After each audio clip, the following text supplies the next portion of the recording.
For us, we can start. Right, well, let's get going. Let's get Top Dice on the road. Welcome to Top Dice. My name's Adrian. I've got Alberto with me, and I've also got the lovely Andrea. Hi, guys. Hi, Now, Hi. Adrian, and thank you so much for the invitation and to accept to discover more about our game. you two are top-notch international. I think that's the best way to describe it. And the game that we're going to talk about Thank you. is top-notch. Thank you. Now the Gates of Krystalia. This is a Japanese or anime role-playing game. So this isn't your normal type of game, is it?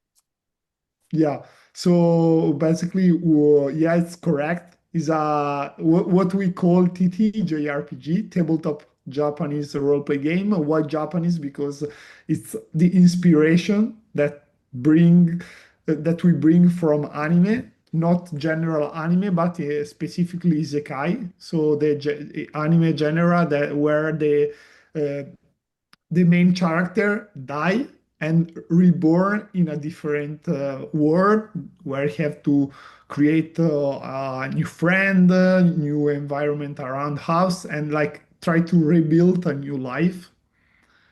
All the creation is born thanks to the experience of Andrea, that is a big passionate of anime, manga, and Japanese culture. And this the combination of his knowledge and my knowledge in terms of entrepreneurship and marketing permit us to create the game.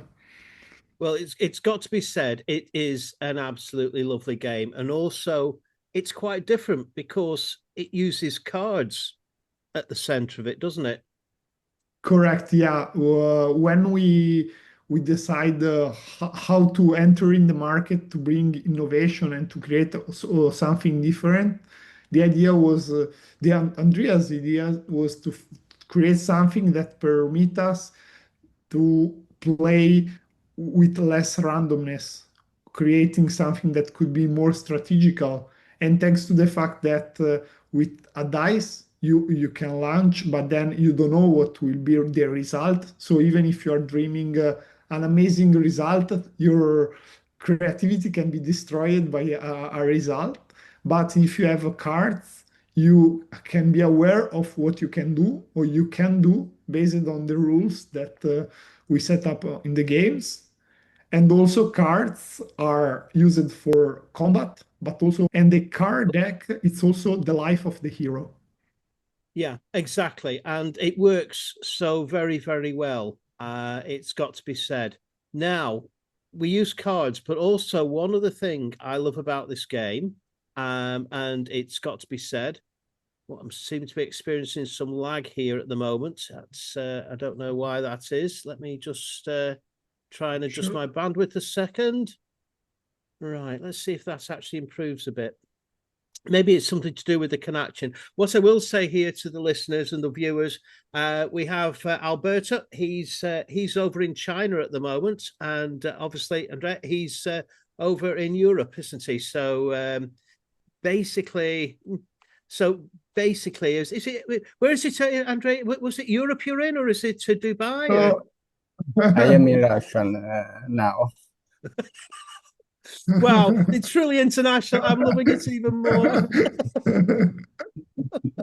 yeah, we are spread worldwide. Well, makes it even better and more fun. That this accounts why we've got a bit of lag going on, etc. And you know what? It's great. It works. So I was going to sort of put some graphics up on the screen, but because of the lag, I don't want to sort of destroy the audio quality.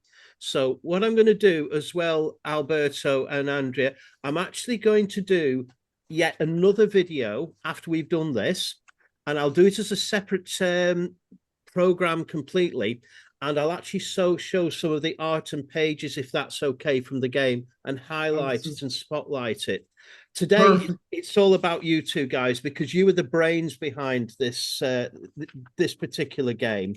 Um, Thanks. and as I said, one of the other things I actually really like about this game is the color coding that you've used in the text to identify the basic, the general rules, and also the more complex rules.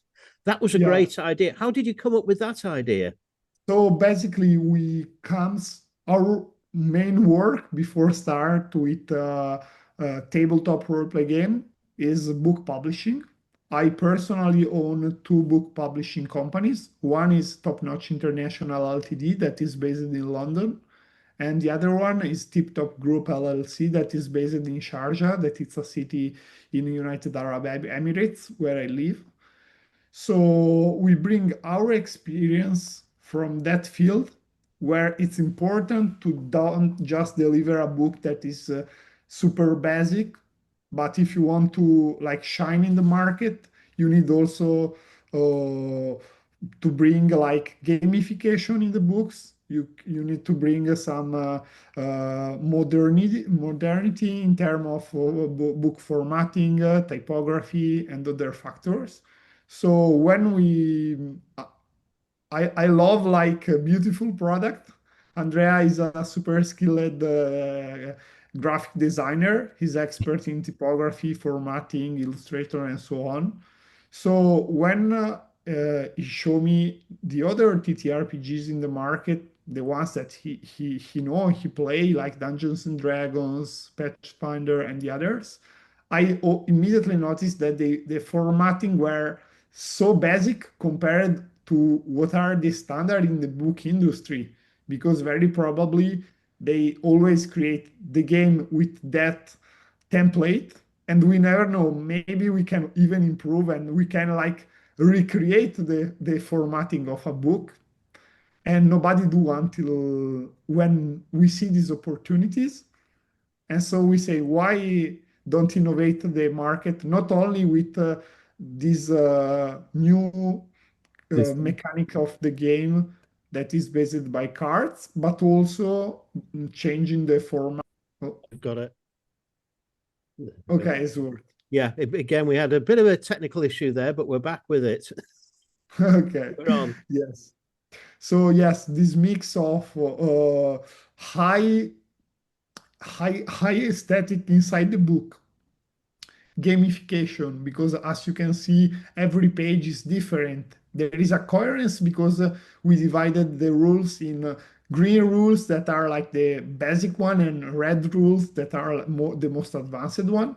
But everything is always explained not only with bored text, but always with infographics, with funny comments by our mascot Nami, and all the mix of element permit that it's not just a long book that you need, I don't know, a lot of days to read, but thanks to the fact that there is the gamifications, you can even read in, if you want, like in 3-4 hours, and you are not bored because it's full of pop-up effect. There is a change of rhythm that keep you engaged. And we have several clients that have even like attention problems like ADHD, but they always told us, for us is super easy and fun to read the book because it's full of graphical simulations that keep the attention of the reader. Totally. Now, I'm going to just try, because this book is so lovely, I'm going to just try and share and show what we've actually sort of got. So let's have a go and see if I can actually get this done. Won't be a tick. Hopefully. There we go. Yeah, that seems to work. Okay. So I see only black screen. Andrea, do you see black screen too? Yeah. Yeah, it's actually it's on the video. We've actually got color, so it's come through. Might be a bit of the lag there, but we're looking now at the Gates of Krystalia, the front cover, and that is just lovely, lovely, lovely art. And it sums up Zelda and just all sorts of different sort of thoughts for me from my gaming days back in the 80s, 90s, and more recently. And again, I'm just showing up the graphics. The art is just amazing, but also the difference between the green and the red And again, if you can't see this, unfortunately, then I must apologize to you. Now it's visible. It's visible now. I'm scrolling. The art here, that is just an amazing. The artwork is just stunning, absolutely flawless. And what you were saying there about ADHD and people with neurodiversity, this works so well. I might be on a. It's loading up now. So Yeah, I'll just go back. the file is so heavy because we have more than 700 illustrations in every book. You do, but do you know what? That makes so much of a difference. And the characters are just staying on this page for a moment. And the story that it actually writes, if you're a role player, this is going to pull you in. This is an amazing story that you get to tell right at the beginning. And this is not really a spoiler, I don't think. You mentioned it. You sort of jump into the world, and straight away, there's a scream of a girl. There's some action. There's some boars. You'll know what I'm talking about here, Alberto. I've been reading it. And something you've got to save the damsel in distress, help her out, and then from that it leads on to expanding the story out. You get to go to the village. Yeah, that's great, but then there's other sort of strands start appearing, and it's not just fighting and combat. It's cookery. It's building the area up. It's just so. It's an absolute delight. And I've never seen this before in an actual role-playing game. And this is what makes it so special. The cards as well. I am going to do, like I said, a separate show and tell on that because it would be unfair, I think, at this time to try and sort of slow down the computer in that way. But I will do a show and tell. The artwork on the cards, again, Alberto and Andrea, that is amazing.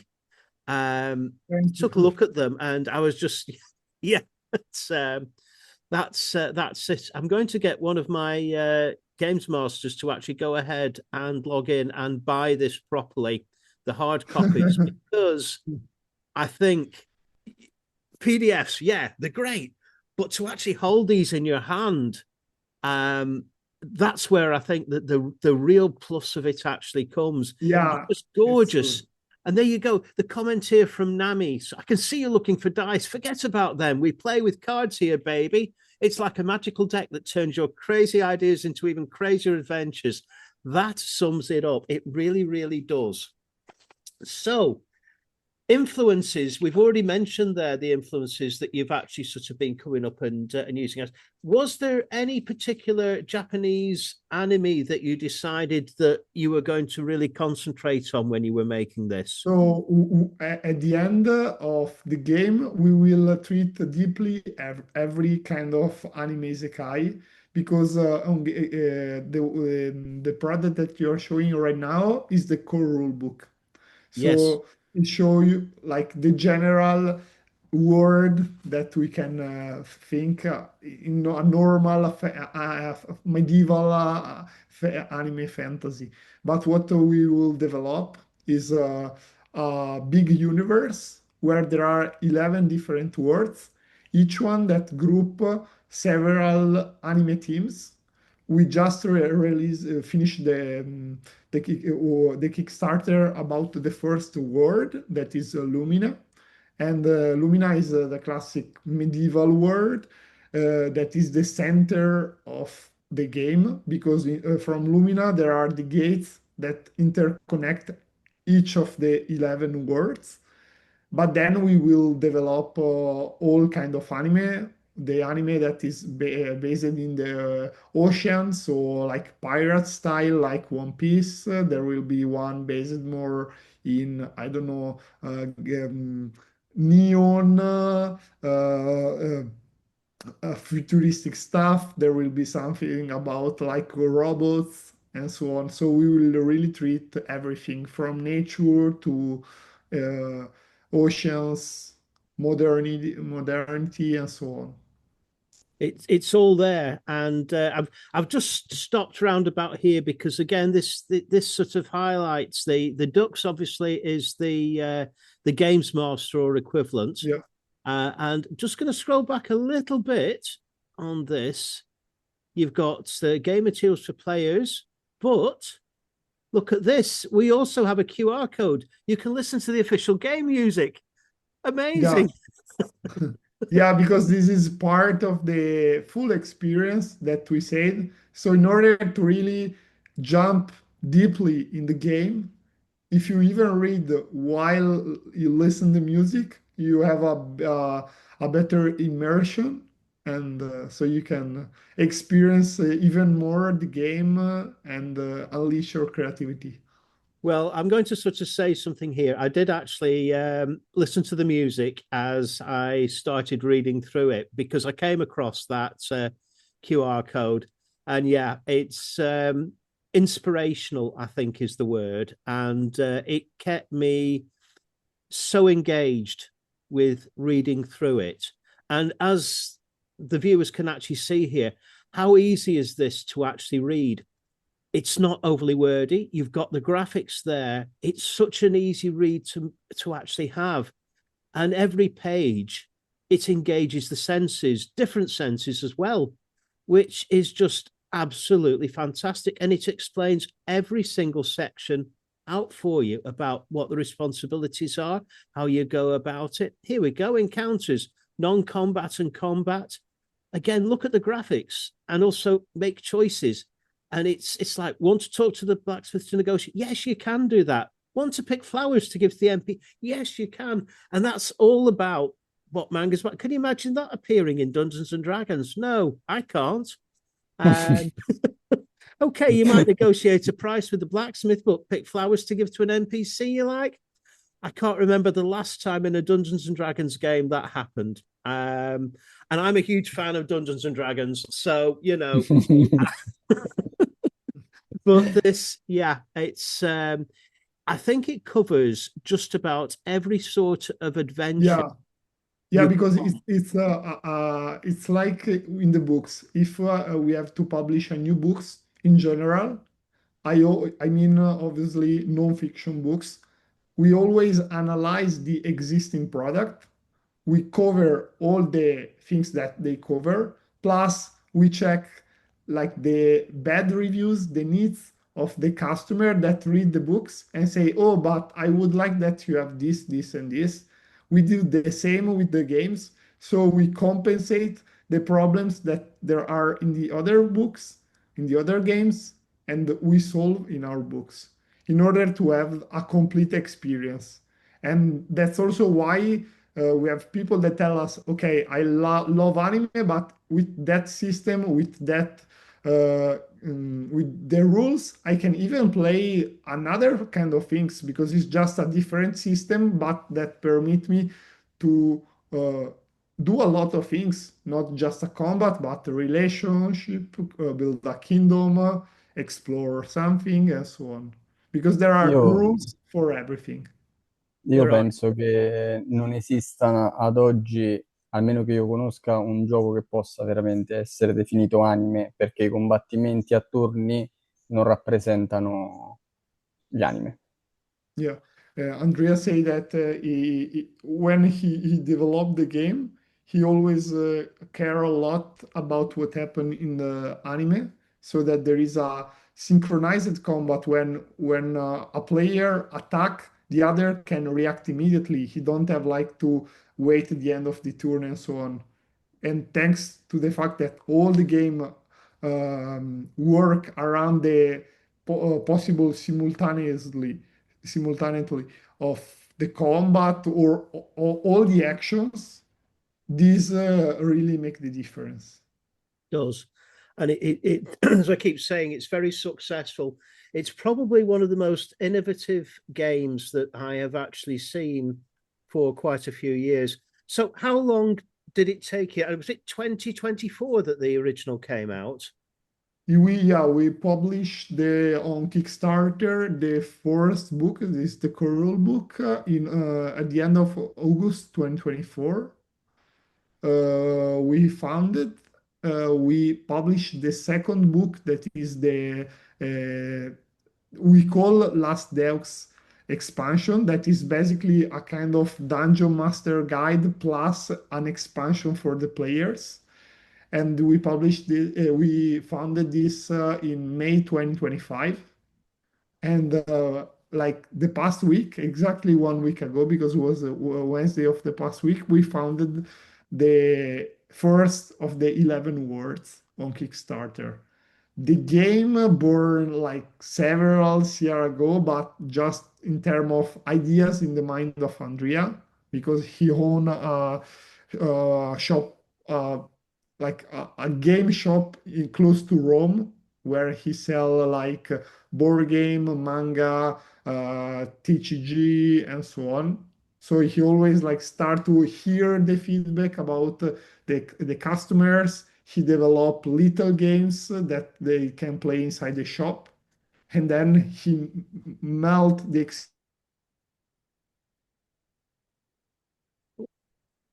It looks like Alberto might have frozen a little bit. Yes. Hopefully he will be back with us in just a moment. Give him a second. Now I believe you can understand me even if you can't reply anything. I must say, Andrea, this is quite an amazing game. Oh, we've lost him completely now.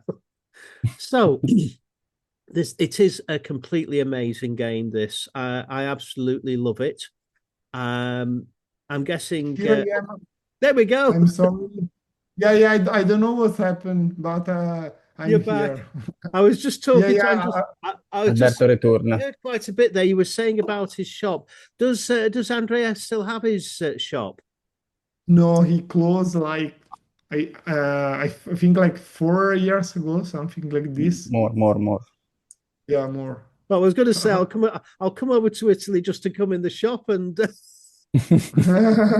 find that's it. Maybe sometime. Open another Oh, no. shop, Andrea. That's the But right now there is enough work because yeah, basically our team, the core team is just me and Andrea. Then we have several like freelancers that help us in specific tasks, specific thing. But yeah, right now if we have Most to work. develop all the 11 words, it's Okay. a lot of work. Well, let's cut to the chase. People can still order this new book from the Yes. Kickstarter. So I think I've got access to the links anyway. I will put the links actually in the Sure. description of this video. Also, what's the next step for this particular game? Have you got anything else planned? Sure. Yeah. I was today in China to check about a couple of samples, about other ideas that I have in my mind, but I always want to like verify that the quality that I have in my mind uh, is the real quality that people will receive.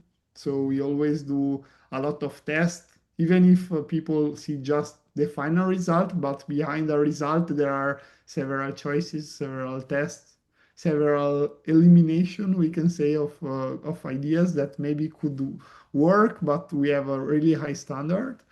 But yeah, basically, the upcoming things will be for sure to develop all the product that we um, founded on Kickstarter.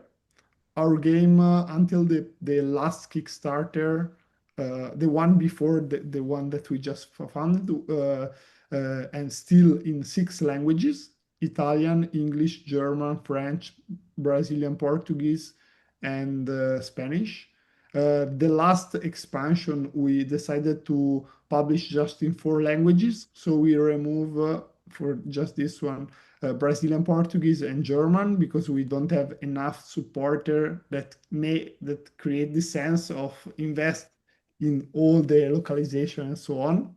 But if in future they will grow, we are always open to continue also the maximum language availability.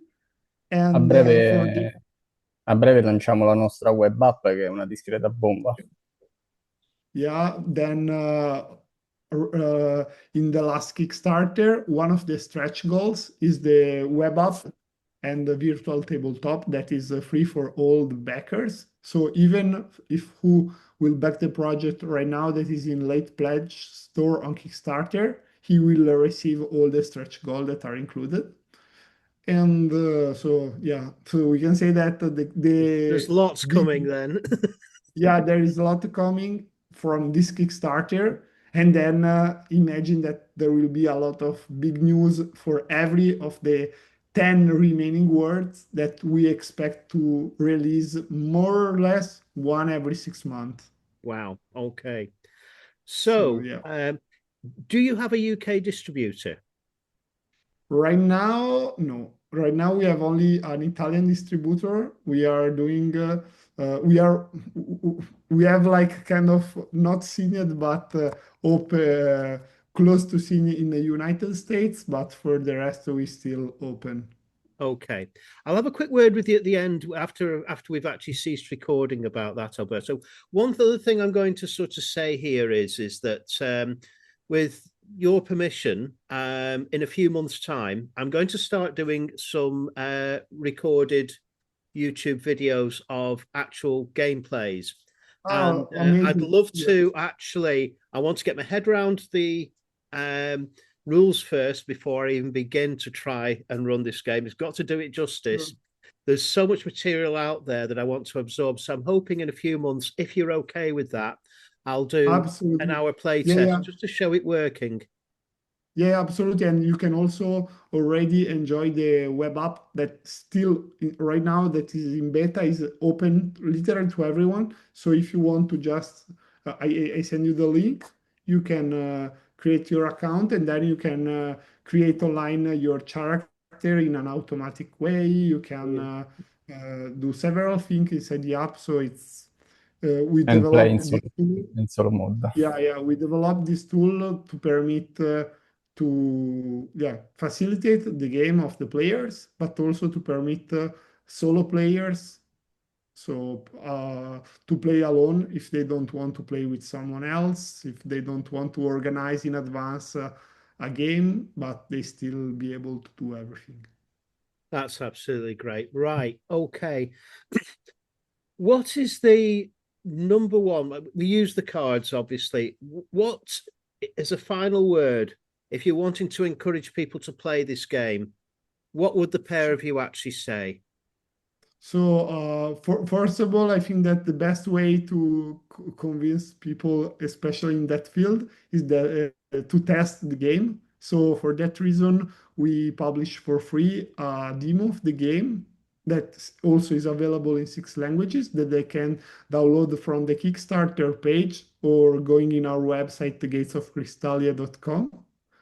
But I would like to say that the 3 main selling points are for sure the cards, the fact, the anime, real anime, not just made by images, and the possibility of play in a simple way, but even in a deep way, thanks to the fact that with the red rules, you can implement corruption, psychologies, relationship, and so it's really flexible. And we have players that are literally like young child to people that prefer something deeper and elaborated. So we cover literally every age.